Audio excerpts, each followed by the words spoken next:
నమస్కారం. దూరదర్శన్ వార్తలకి స్వాగతం. నేను పవన్ కుమార్. ముందుగా ఈనాటి ముఖ్యాంశాలు. సంక్షేమంలో తమ ప్రభుత్వానికి సాటేదీ లేదన్న సీఎం కేసీఆర్, అన్ని మతాలను ఆదరించాలన్నదే తమ అభిమతమని వెల్లడి. సొంత జాగా ఉంటే ఇల్లు కట్టుకునేందుకు ఆర్థిక సాయం, త్వరలో కొత్త పథకాన్ని ప్రారంభిస్తామన్న సీఎం కేసీఆర్. హుజూరాబాద్ ఉప ఎన్నికలకు ముగిసిన నామినేషన్ గడువు, కేంద్ర మంత్రి కిషన్ రెడ్డితో కలిసి వచ్చి నామినేషన్ దాఖలు చేసిన ఈటల. ఎయిర్ ఇండియాను సొంతం చేసుకున్న టాటా సన్స్, అధికారికంగా ప్రకటించిన కేంద్ర ప్రభుత్వం. లఖీంపూర్ ఘటన దర్యాప్తుపై సుప్రీంకోర్టు తీవ్ర అసంతృప్తి, నిందితులను అరెస్టు చేయకపోవడాన్ని ప్రశ్నించిన ధర్మాసనం. మరియా రెస్సా, దిమిత్రీ మురటోవ్లకు నోబెల్ శాంతి బహుమతి, భావ ప్రకటన స్వేచ్ఛపై పోరాటానికి దక్కిన గౌరవం. కోవిడ్ మహమ్మారిని అరికట్టేందుకు ప్రతి ఒక్కరూ తప్పనిసరిగా మాస్క్ ధరించాలి, భౌతిక దూరం పాటించాలి, తరచూ చేతులు కడుక్కోవాలి, వ్యక్తిగత శుభ్రతను పాటించాలి. అర్హత ఉన్న వారందరూ తప్పనిసరిగా వ్యాక్సిన్ వేయించుకోవాలి.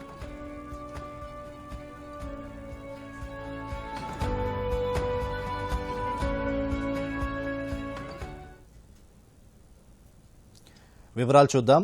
రోజంతా ఉక్కపోత, సాయంత్రం కాగానే కుండపోత. ఇది ఇప్పటి లేటెస్ట్ వెదర్ కండిషన్. చలికాలం ప్రారంభమైన రోజంతా ఎండ దంచి కొడుతుంటే సాయంత్రం కాగానే కుండపోతగా వర్షం కురుస్తుంది. హైదరాబాద్లో ఒక్కసారిగా కురిసిన వర్షానికి ట్రాఫిక్ ఎక్కడికక్కడ నిలిచిపోయింది. వర్షాన్ని అంచనా వేయక బయటకొచ్చిన వాళ్లు, ఆఫీసుల నుంచి ఇళ్లకు తిరిగి వెళ్లేవాళ్లు తీవ్ర ఇబ్బందులు పడ్డారు. మరో గంట పాటు హైదరాబాద్లో వర్షం కురిసే అవకాశం ఉందని, అవసరమైతే తప్ప ఇళ్ల నుంచి బయటకు రావద్దని హైదరాబాద్ మహానగర పాలక సంస్థ నగరవాసులను హెచ్చరించింది.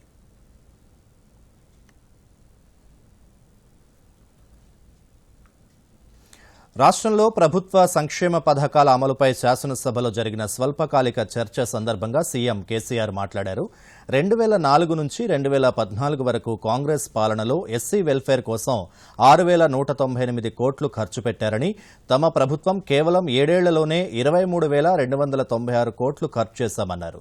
గిరిజనుల సంక్షేమానికి తాము అధికారంలోకి వచ్చిన తరువాత 14,447 కోట్ల రూపాయలని ఖర్చు చేశామన్నారు.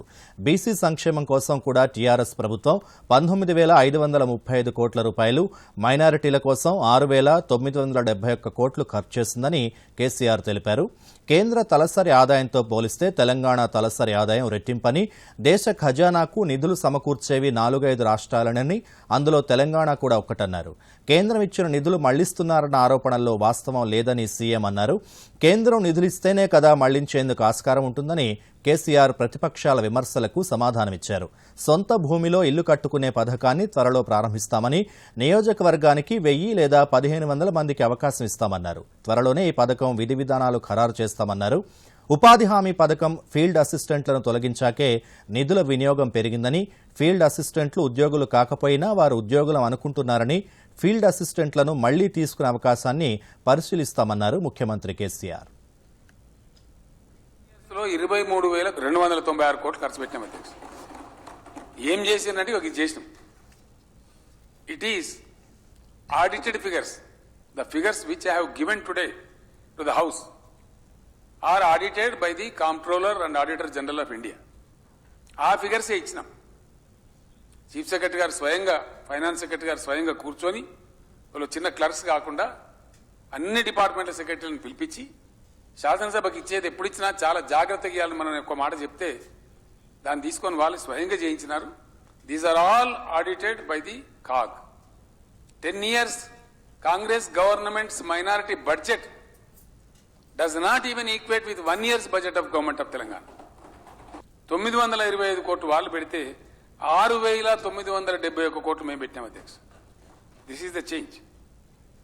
ఉమెన్ అండ్ చైల్డ్ వెల్ఫేర్లో 4,510 కోట్లు 10 ఏళ్లలో వాళ్ళు ఖర్చు పెడితే 7 ఏళ్లలో మేము మొత్తం 9,916 కోట్లు పెట్టాం అధ్యక్ష.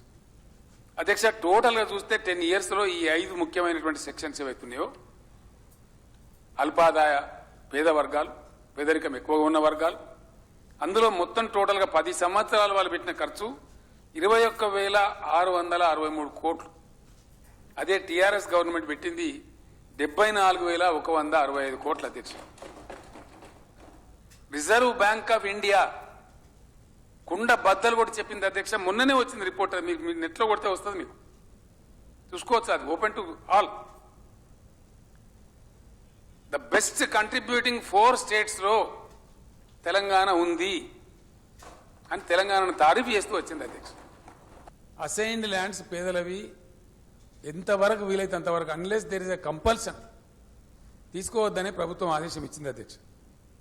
ఒకవేళ దమ్మన తీసుకుంటే ఇతరులకు ఎంత కాంపెన్సేషన్ ఇస్తారో వాళ్ళకు కూడా అంత ఇవ్వమని కూడా చెప్పినాం అధ్యక్ష.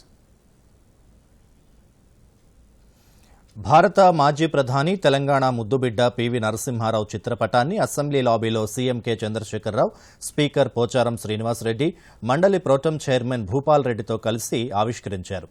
ఈ సందర్భంగా సీఎం కేసీఆర్, స్పీకర్, ప్రోటం చైర్మన్తో పాటు పలువురు పీవీ చిత్రపటానికి పుష్పాంజలి ఘటించారు. ఈ కార్యక్రమంలో మంత్రులు, ఎమ్మెల్సీలు, ఎమ్మెల్యేలతో పాటు టీఆర్ఎస్ ఎమ్మెల్సీ పీవీ కుమార్తె సురభి వాణిదేవి, ఆమె కుటుంబ సభ్యులు పాల్గొన్నారు.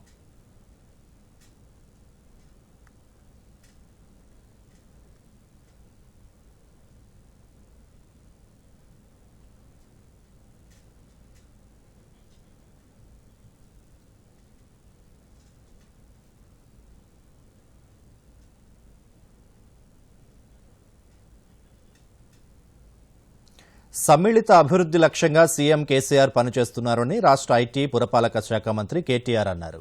పల్లె, పట్టణ ప్రగతిపై శాసన మండలిలో స్వల్పకాలిక చర్చ సందర్భంగా సభ్యులు మాట్లాడారు. రాష్ట్ర జనాభాలో దాదాపు సగం మంది జనాభా పట్టణ ప్రాంతాల్లోనే నివసిస్తున్నారని, దీనిని దృష్టిలో ఉంచుకునే పట్టణాల అభివృద్ధి కోసం 4 కమిటీలను ఏర్పాటు చేసి పర్యవేక్షిస్తున్నామన్నారు. దాదాపు 2 లక్షల మంది ఈ కమిటీల్లో ఉన్నారని చెప్పారు. ఇళ్ల నిర్మాణానికి సెల్ఫ్ అసెస్మెంట్ విధానం తీసుకొచ్చామని కేటీఆర్ చెప్పారు. 75 గజాల్లోపు ఇళ్ల నిర్మాణానికి అనుమతి అక్కర్లేదన్నారు. TUFIDC ద్వారా అన్ని పట్టణాల్లో మౌలిక వస్తువులను అభివృద్ధి చేశామని, CRMP కింద 1800 కోట్లకు పైగా నిధులతో రోడ్లను నిర్మిస్తున్నామన్నారు. SRDP కింద లింక్ రోడ్లను అభివృద్ధి చేస్తున్నామని, నాలాల అభివృద్ధికి ప్రత్యేక కార్యాచరణ చేపట్టబోతున్నామని కేటీఆర్ పేర్కొన్నారు. చెరువుల సుందరీకరణకు ప్రత్యేక కమిషనర్ను నియమించామని చెప్పారు. 37 కోట్ల రూపాయలతో ట్యాంక్ బండ్ను ఆధునీకరించారన్నారు. హుస్సేన్ సాగర్ వెంట నైట్ బజార్ ఏర్పాటు చేయబోతున్నామని, పట్టణాల్లో 54,776 మంది పారిశుద్ధ్య కార్మికులు పనిచేస్తున్నారని కేటీఆర్ తెలిపారు.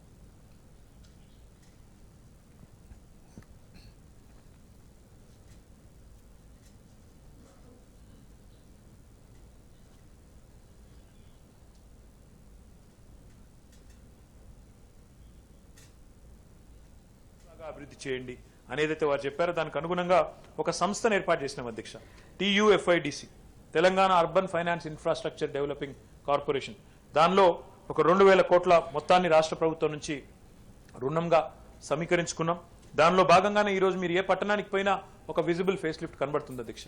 సెంట్రల్ మీడియన్స్ కానీ, లైటింగ్ కానీ, మెయిన్ రోడ్స్ ఇంప్రూవ్మెంట్స్ కానీ, జంక్షన్ ఇంప్రూవ్మెంట్స్ కానీ ఇవన్నీ కూడా తీసుకున్నాం.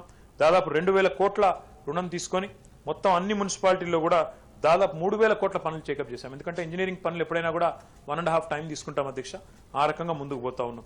CRMP అనే కార్యక్రమం పేరిట, కాంప్రిహెన్సివ్ రోడ్ మెయింటెనెన్స్ ప్రోగ్రామ్ అనే కార్యక్రమం పేరిట 1829 కోట్ల రూపాయలతో హైదరాబాద్లోని ప్రధాన రహదారులు 724 కిలోమీటర్లు వాటిని కూడా ఇంప్రూవ్ చేస్తూ ఉన్నాం. దాంతోపాటు హైదరాబాద్ మహానగరంలో హైదరాబాద్ రోడ్ డెవలప్మెంట్ కార్పొరేషన్ పేరిట ఒక సంస్థను ఏర్పాటు చేసి 132 కొత్త లింక్ రోడ్స్ ని కూడా ఏర్పాటు చేస్తా ఉన్నాం అధ్యక్ష. వీటి వల్ల కూడా కొత్త economic activity, decongestion of traffic ఇవన్నీ కూడా జరుగుతూ ఉన్నాయి. తెలంగాణ అసెంబ్లీ సమావేశాలు నిరవధిక వాయిదా పడ్డాయి. సెప్టెంబర్ 24న ప్రారంభమైన అసెంబ్లీ వర్షాకాల సమావేశాలు 7 రోజుల పాటు కొనసాగాయి. ఈ సమావేశాలు 37 గంటల 5 నిమిషాల పాటు జరిగాయి. శాసనసభలో 7 రోజుల్లో మొత్తం 41 మంది సభ్యులు ప్రసంగించారు. 7 బిల్లులు, 1 తీర్మానాన్ని ఆమోదించారు. 6 అంశాలపై సభలో స్వల్పకాలిక చర్చ జరిగింది.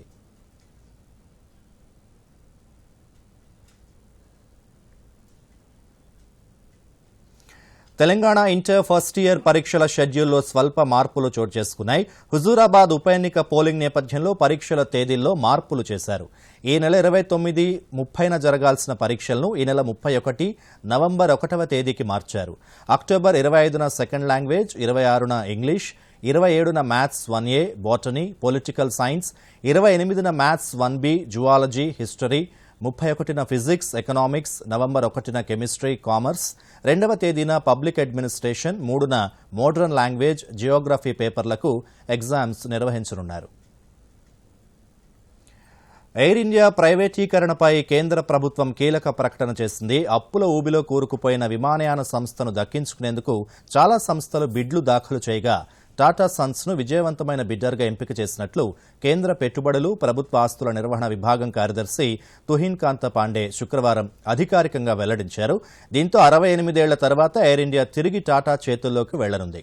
ఎయిర్ ఇండియాలో 100% వాటాతో పాటు అనుబంధ సంస్థ ఎయిర్ ఇండియా ఎక్స్ప్రెస్ సైతం పూర్తిగా టాటాల సొంతం కాబోతోంది. అలాగే ground handling company Air India SATS airport services private లిమిటెడ్స్లోనూ టాటాలకు 50% వాటాలు దక్కుతాయని తుహిన్ పాండే వెల్లడించారు. In AIXL, which is a subsidiary of Air India, is a part of this transaction, and 50% of Air India in AI SATS, which is another joint venture of Air India, along with management control. Now, going forward from this, a letter of intent will be issued, and SPA will be signed with successful bidder. Conditions precedent will be completed by long stop date. Financial statements on long stop date will be prepared and agreed with the successful bidder as per the share purchase agreement already agreed upon. And transaction is expected to close by the end of December 2021. Huzurabad ఉప ఎన్నికకు నామినేషన్ల గడువు ముగిసింది. చివరి రోజు ప్రధాన పార్టీలు నామినేషన్లు దాఖలు చేశాయి. టీఆర్ఎస్ నుంచి గెల్లు శ్రీనివాస్ యాదవ్, బీజేపీ నుంచి ఈటెల రాజేందర్, బల్మూరి వెంకట్, కాంగ్రెస్ నుంచి నామినేషన్లను ఎన్నికల రిటర్నింగ్ అధికారికి సమర్పించారు. ఈ నెల 11న నామినేషన్ల పరిశీలన జరుగుతుంది. నామినేషన్ల ఉపసంహరణకు అక్టోబర్ 13వ తేదీ వరకు గడువు ఉంది. ఈ నెల 30న హుజూరాబాద్ ఉప ఎన్నికకు పోలింగ్ జరుగుతుంది. నవంబర్ 2వ తేదీన ఎన్నికల ఫలితం వెలువడుతుంది. మరోవైపు హుజూరాబాద్ ఉప ఎన్నికల్లో టీఆర్ఎస్ తరపున పోటీ చేస్తున్న గెల్లు శ్రీనివాస్ యాదవ్ నామినేషన్ సందర్భంగా మంత్రి హరీష్ రావు నియోజకవర్గ ఓటర్లను ఉద్దేశించి మాట్లాడారు. రాష్ట్ర ప్రభుత్వం చేసిన అభివృద్ధే టీఆర్ఎస్ పార్టీ అభ్యర్థి గెల్లు శ్రీనివాస్ యాదవ్ను గెలిపిస్తుందని, పేదింటి బిడ్డ అయిన శ్రీనివాస్ యాదవ్కు ఎన్నికల ఖర్చుల కోసం ప్రజలే డబ్బులిస్తున్నారన్నారు. హుజూరాబాద్లో ముందు నుంచే టీఆర్ఎస్ పార్టీ బలంగా ఉందని మంత్రి హరీష్ రావు పేర్కొన్నారు. 2001లో రైతు నాగలి గుర్తు మీద నిలుచున్న ప్రజాప్రతినిధులను ఈ ప్రాంత ప్రజలు గెలిపించారని హరీష్ గుర్తు చేశారు. ఈటెల రాజేందర్ రాకముందు, ఆయన వెళ్లిపోయాక కూడా హుజూరాబాద్లో గెలిచేది టీఆర్ఎస్ పార్టీనని జోస్యం చెప్పారు. టీఆర్ఎస్ సంక్షేమ పథకాలు అమలు చేస్తుంటే ప్రతిపక్షాలు ఓర్వలేకపోతున్నాయని హరీష్ రావు విమర్శించారు.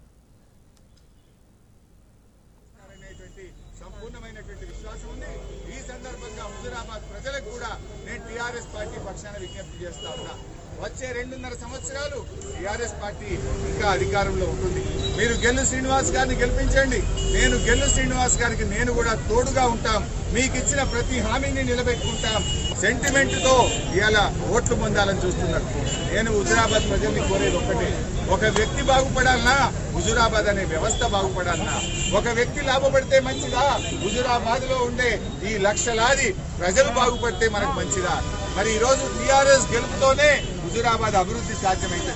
టీఆర్ఎస్ గెలుపుతోనే హుజూరాబాద్ లో ప్రతి పౌరుడికి అందరం కూడా టీఆర్ఎస్ పార్టీని గెలిపించుకొని హుజూరాబాద్ ను సంక్షేమంలో, అభివృద్ధిలో ముందుకు తీసుకొని పోదాం. హుజూరాబాద్ ఉప ఎన్నికలో బీజేపీ తరపున పోటీ చేస్తున్న ఈటెల రాజేందర్, కేంద్ర మంత్రి కిషన్ రెడ్డి, బీజేపీ ఎంపీ రాష్ట్ర అధ్యక్షుడు బండి సంజయ్తో కలిసి నామినేషన్ వేశారు. ఈ సందర్భంగా కేంద్ర మంత్రి కిషన్ రెడ్డి మాట్లాడుతూ, దళిత బంధు పథకం క్రెడిట్ హుజూరాబాద్ ప్రజలకు ఈటెల రాజేందర్కే దక్కుతుందన్నారు. ప్రజాస్వామ్యానికి, నియంతృత్వానికి మధ్య జరుగుతున్న ఎన్నికగా హుజూరాబాద్ ఉప ఎన్నికను అభివర్ణించారు. కవులు, కళాకారులు, విద్యార్థులు, మేధావులు తెలంగాణలో నియంతృత్వ పాలనను అంతమొందించడంపై దృష్టి పెట్టాలని కిషన్ రెడ్డి పిలుపునిచ్చారు. దుర్మార్గపు ఆలోచనతోటే ఈ ప్రభుత్వం అన్ని రకాల అడ్డదారులు తొక్కడం జరిగింది. ఈ ఎన్నికల్లో చాలా ముఖ్యమైనటువంటి ఎన్నికలు.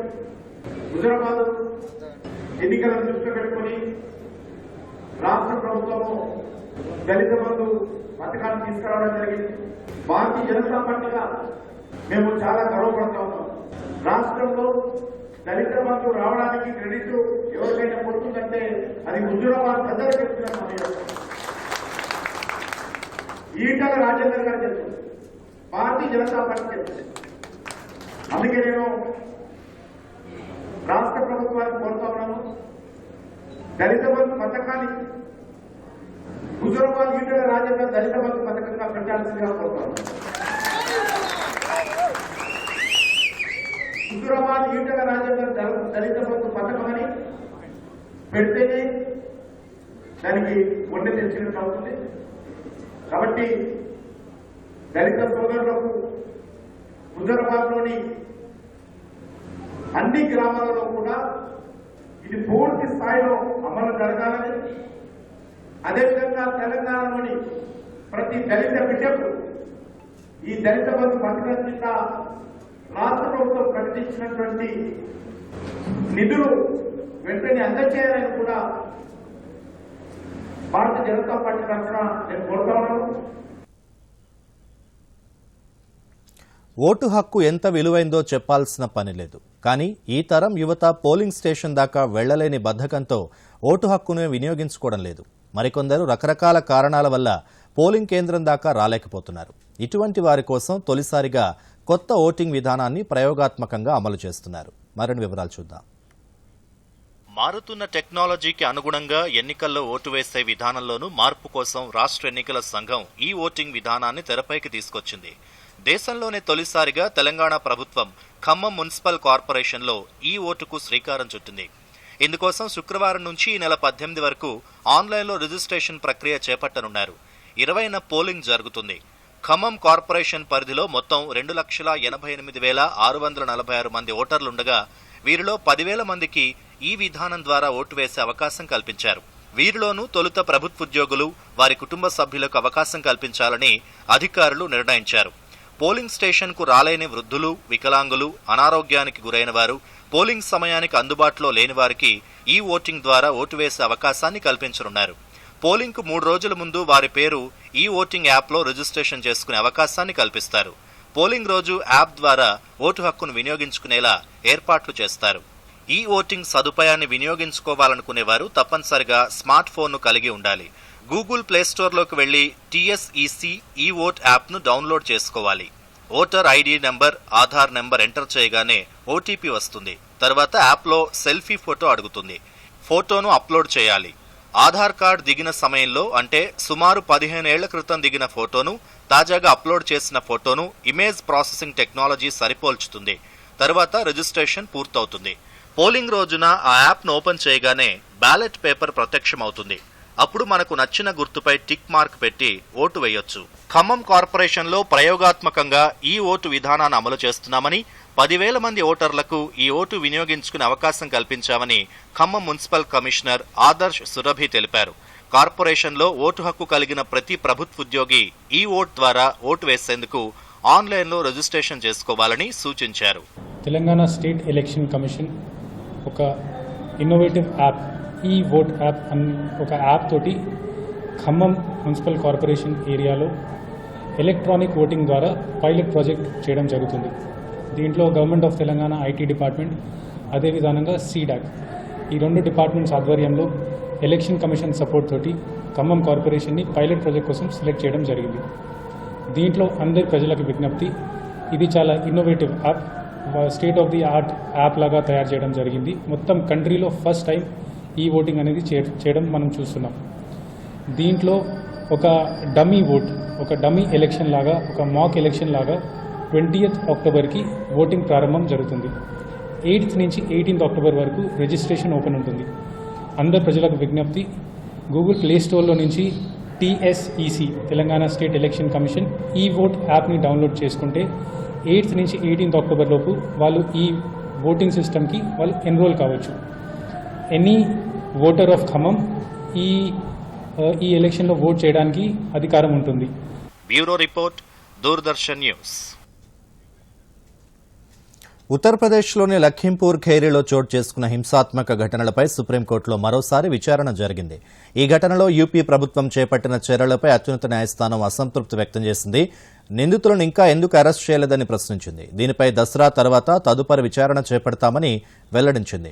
లఖింపూర్ ఖేరీ ఉద్రిక్తతల్లో 4 రైతులు సహా 8 మంది ప్రాణాలు కోల్పోయిన ఉదంతంపై ఉన్నత స్థాయి న్యాయ విచారణ జరపాలంటూ ఉత్తరప్రదేశ్కు చెందిన శివకుమార్ త్రిపాఠి, సిఎస్ పాండా అనే న్యాయవాదులు సీజీఐకి లేఖలు రాశారు.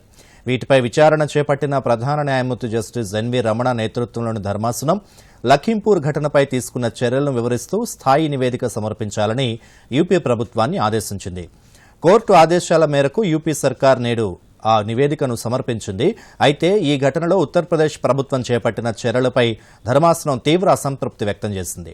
నిందితులపై ఎఫ్ఐఆర్ నమోదు చేసినప్పటికీ ఇంకా ఎందుకు అరెస్ట్ చేయలేదని ప్రశ్నించింది. సిట్లో ఉన్నవారంతా స్థానిక అధికారులే అని, అలాంటప్పుడు కేసు పురోగతి ఎలా ఉంటుందో అర్థమవుతోందని ధర్మాసనం వ్యాఖ్యానించింది.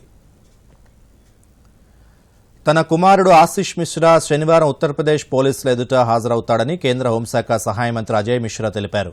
ఢిల్లీలో కేంద్ర హోంమంత్రి అమిత్ షాను కలిసి లఖింపూర్ ఖేరీ హింసాత్మక ఘటనపై వివరణిచ్చారాయన. ఈ సందర్భంగా మీడియాతో మాట్లాడుతూ తన కుమారుడు ఆశిష్ మిశ్రా ఎక్కడికి పారిపోలేదని, దర్యాప్తులో పోలీసులకు సహకరిస్తాడని తెలిపారు. తన కుమారుడికి పోలీసులు సమన్లిచ్చారని, అయితే ఆరోగ్య కారణాల వల్ల పోలీసుల ఎదుట రిపోర్ట్ చేయలేకపోయినట్లు అజయ్ మిశ్రా చెప్పారు. తన కుమారుడు పోలీసులకు శనివారం రిపోర్ట్ చేస్తాడని అన్నారు. ప్రతిపక్షం ప్రతి అంశంపై తన రాజీనామాకు డిమాండ్ చేస్తోందని ఆరోపించారు. कर देते तो नोटिस चस्पा करके फिर भी हम लोगों ने उसको मान लिया, लेकिन आज कुछ उनका स्वास्थ्य गड़बड़ था, उन्होंने उसको लिख करके भेजा है और लिखित रूप से कहा है मैं अपना सबूत पेश करना चाहता हूं, कथन दूंगा, अभिकथन दूंगा, साक्ष्य दूंगा, इलेक्ट्रॉनिक साक्ष्य दूंगा, सब मेरे पास है. मुझे अगला जो समय आप देंगे उसको हम करेंगे. కీలక వడ్డీ రేట్లను యథాతథంగా ఉంచనున్నట్లు రిజర్వ్ బ్యాంక్ ఆఫ్ ఇండియా ప్రకటించింది. వడ్డీ రేట్లను యథాతథంగా ఉంచడం వరుసగా ఇది 8వ కావడం గమనార్హం.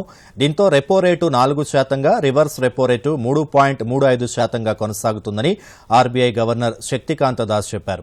కరోనాతో ప్రభావితమైన ఆర్థిక వ్యవస్థను పునరుద్దరించేందుకు గతేడాది మేలో 4% కుదించింది. నాటి నుంచి యథాతథ స్థితిని కొనసాగిస్తూ వస్తోంది.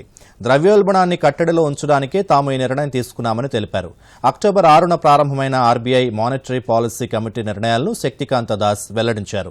ప్రస్తుత ఆర్థిక సంవత్సర వృద్ధి రేటు 9.5%గా ఉంటుందని ఆర్బీఐ అంచనా వేసింది. And by a majority of 5-1 to retain the accommodative policy stance.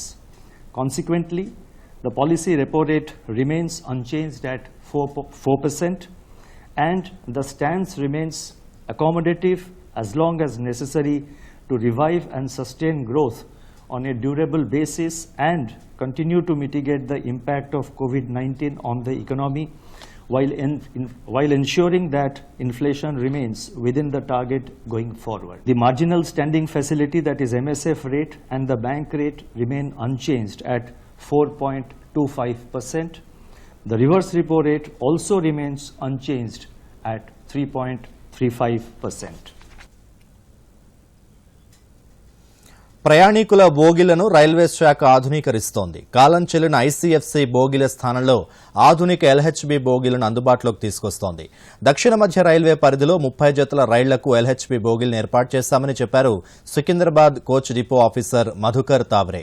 ఈ ఎల్హెచ్బీ బోగీలు గంటకు గరిష్టంగా సుమారు 160 కిలోమీటర్ల వరకు వేగాన్ని తట్టుకుంటాయని, దురదృష్టవశాత్తు రైళ్ల ప్రమాదం జరిగినప్పుడు నూతన పరిజ్ఞానంలో భాగంగా సీబీసీ కప్లింగ్ అమర్చడంతో ప్రాణనష్టం సంభవించదన్నారు. అధునాతన డిస్క్ బ్రేక్ అమర్చారని, హామ్ సఫర్ రైళ్లలో ఆటోమేటిక్ డోర్స్ కూడా ఏర్పాటు చేశారని చెప్పారు. Indian Railways has been taking several steps to modernize its infrastructure as well as its rolling stock. అందులో భాగంగానే ఏవైతే మన కన్వెన్షనల్ కోచెస్ ఉన్నాయో దానిలో అన్నింటినీ కూడా దశల వారీగా ఎల్హెచ్బీ కోచెస్తో రిప్లేస్ చేయడం జరుగుతుందండి.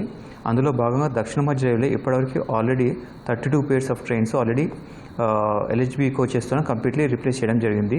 ఆల్మోస్ట్ ఈ 32 ట్రైన్స్ తీసుకుంటే 50 రేక్స్ ఆల్రెడీ రిప్లేస్ చేయడం జరిగింది. ఈ టోటల్ నెంబర్ ఆఫ్ కోచెస్ వచ్చేసి almost more than 200 coaches already LHB coaches మనకి సర్వీస్లోకి వచ్చాయి. ఈ ఎల్హెచ్బి కోచెస్ వల్ల ప్రత్యేకత ఏంటంటే ఫస్ట్ అండ్ ఫార్మోస్ట్ అవి సేఫ్టీ పరంగా కన్వెన్షనల్ కోచెస్ కంటే చాలా మంచి సేఫ్టీ స్టాండర్డ్స్ ఉంటాయి. కన్వెన్షనల్ కోచెస్ ఎప్పుడైనా యాక్సిడెంట్ అయితే ఒకరిపైన ఒకటి క్లెయిమ్ అయ్యే అవకాశం ఉంటుంది. కాకపోతే ఈ ఎల్హెచ్బి కోచెస్లో అలా కాకుండా ఏవైతే కోచెస్ ఉన్నాయో అలా క్లెయిమ్ కాకుండా ఉంటాయి. సో దట్ ఏవైతే మనకు ప్యాసింజర్స్కి క్యాజువాలిటీస్ ఉన్నాయో లేకుంటే దాని ఇంపాక్ట్ ఏవైతే ఉన్నాయో అవన్నీ చాలా తక్కువ అవుతుంది. సో ప్యాసింజర్స్కి సేఫ్. అది కాకుండా ప్యాసింజర్స్ ఫెసిలిటీస్ పరంగా it is much more comfortable for the passengers. First and foremost ఏవైతే మనకు పాత కోచెస్ ఉన్నాయో రెగ్యులర్లీ ఆల్మోస్ట్ ఒక 72 ప్యాసింజర్ కెపాసిటీ ఉంటాయి. దాని బదులు ఈ ఎల్హెచ్బి కోచెస్లో ప్యాసింజర్స్కి ఆల్మోస్ట్ 80 ప్యాసింజర్స్ దీనిలో ఉండే సౌకర్యం ఉంటుంది. అదే కాకుండా దాని లోపల ఫీచర్స్ కూడా వచ్చేసి వాళ్ళకి వ్యూ పరంగా కానీ ఎర్గోనామిక్స్ పరంగా కానీ కొత్త ఫెసిలిటీస్ మొత్తం ఇవ్వడం జరిగింది.